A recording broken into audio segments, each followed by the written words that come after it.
டேய் டேய் பாத்து போடா, வேகமா போகாத, நீ தான்டா விழுந்து கிடப்ப. டேய் ஹெல்மெட் வச்சுட்டு போடா. ஐயோ ஐயோ ஐயோ ஐயோ வலிச்சுது உடம்பெல்லாம். ஐயோ ஐயோ மண்டை வலி. ஐயோ ரத்தம். ஐயோ முடியலையே. டேய் என்னாச்சு, அடிபட்டு கிடக்க?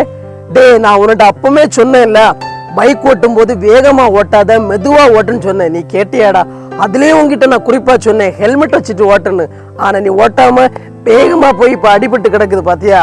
நீ ஒரு விஷயம் மட்டும் தெரிஞ்சுக்க, எப்பவுமே நம்ம பைக் ஓட்டும் போதும் சரி, வேற வாகனங்கள் ஓட்டும் போதும் நம்ம கவனமா ஓட்டுறதுதான் நல்லது.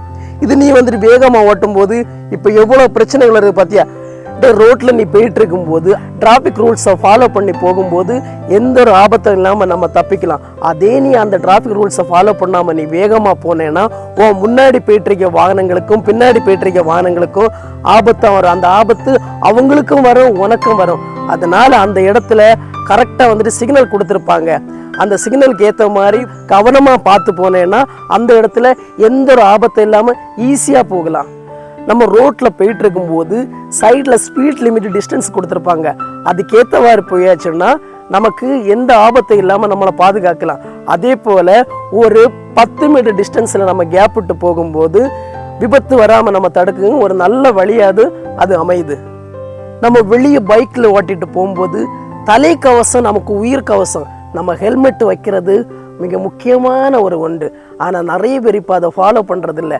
ஹெல்மெட் வச்சுட்டு போகும்போது சின்ன ஆபத்தாக இருந்தாலும் சரி, பெரிய ஆபத்தாக இருந்தாலும் சரி, அந்த ஆபத்திலிருந்து நம்மளை காப்பாற்றக்கூடிய மெயினாக அமையக்கூடியது அந்த ஹெல்மெட்டு தான். ஆனால் ஹெல்மெட்டையும் கரெக்டாக யூஸ் பண்ணுங்க. அந்த ஹெல்மெட்டை போடும்போது சாதாரணமாக வச்சுட்டு போகாமல் நம்ம அதில் கிளிப்பிங் கொடுத்துருப்பாங்க, அதை கரெக்டாக கனெக்ட் பண்ணி நம்ம வச்சுட்டு போகும்போது நமக்கு வரக்கூடிய ஆபத்திலிருந்தும் காக்கக்கூடிய தலைக்கவசமாக அமையது அந்த ஹெல்மெட்டு தான். கார்ல போகும்போது சீட் பெல்ட் மெயினா போடுங்க. அது கார் ஓட்டுறவங்களா இருக்கட்டும், சைட்ல இருக்கிறவங்களா இருக்கட்டும், சீட் பெல்ட் போடுறது நல்லது. சீட் பெல்ட் போடாம போயாச்சுன்னா ஆக்சிடென்ட் சீக்கிரமா வர வாய்ப்பு இருக்கு. அதனால வந்துட்டு நீங்க சீட் பெல்ட் போடுறது முக்கியமான ஒண்ணா எப்பவுமே மனசுல வச்சுட்டு வண்டி ஓட்டுறவங்களும் சைட்ல இருக்கிறவங்களும் சீட் பெல்ட் போடுறது நல்லது.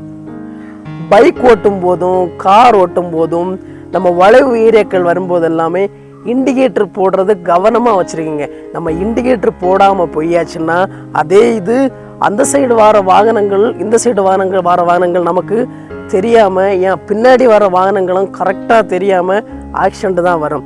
அதே இடத்துல நம்ம இண்டிகேட்டர் போட்டு பைக்காக இருந்தாலும் சரி, காராக இருந்தாலும் சரி, நான் இந்த சைடு வளைவில் தான் போகிறேன் அந்த சைடு வளைவில் போகிற சொல்கிறதுக்கு சிக்னலே அந்த இண்டிகேட்டர் தான். அதை மெயினாக போட்டுட்டு போங்க. அதுவும் நம்ம சாலை விபத்துகள்லேருந்து பாதுகாக்கக்கூடிய முக்கியமான ஒன்று. எப்போவுமே 18 வயசுக்கு கீழே இருக்கிறவங்களுக்கு பேரண்ட்ஸ் யாருமே அவங்களுக்கு வாகனம் ஓட்ட கொடுக்காதீங்க. அவங்க வேகமாக ஓட்டி விபத்துகள் ஏற்பட வாய்ப்பு இருக்குது. 18 வயசுக்கு மேலே டிரைவிங் ஸ்கூல் போய் அவங்க முறைப்படியாக லைசன்ஸ் எடுத்ததுக்கு அப்புறம் அவங்களுக்கு வாகனம் ஓட்ட கொடுங்க. ப்ராப்பராக அவங்க லைசன்ஸ் எடுத்து வாகனங்கள் அவங்க நார்மலாக ஓட்டினாதான் இந்த விபத்துலேருந்து ஈஸியாக தப்பலாம். நான் சாலை விதிகளை மதிக்காமல் பைக் வேகமாக ஓட்டிட்டு போனால ஆக்சிடென்ட் ஆகி ரொம்ப கஷ்டப்பட்டேன். ஆனால் இனிமேல் நான் கரெக்டாக சாலை விதிகளை மதித்து நான் ஹெல்மெட் எல்லாம் கரெக்டாக போட்டு தான் நான் இனிமேல் பைக் ஓட்டுவேன்.